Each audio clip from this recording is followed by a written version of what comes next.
Hi guys, for today's video, magluluto tayo ng spaghetti.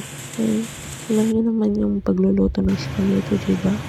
Gigisa lang yung bawang, yung giniling, carrots, kung ano pa mga sauce. Tapos lalagyan mo na naman ng sauce. Saka mo lalagyan yung pasta. Yung pasta, diba? Bukod mo na yung nakapakulo.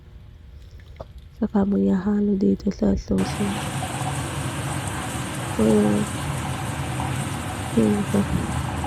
Magbobosobo na naman ako ng nakakahaba. Halo-haloin mo lang po yan. Pagkalagay mo ng tomato sauce. Ayan, hintayin mo siyang kumulo, diba? Ano pang ginagawa ng iba? Bakit mataas yung kanilang bonus? Ang dami ko nang pinupost araw-araw. Ganun pa rin sa akin.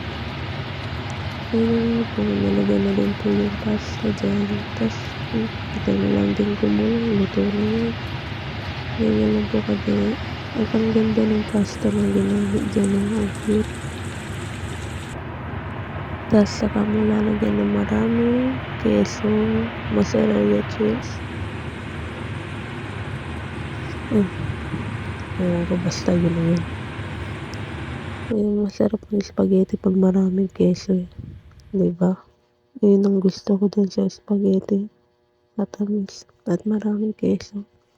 Maraming salamat sa nanonood ng video ko. Paalam.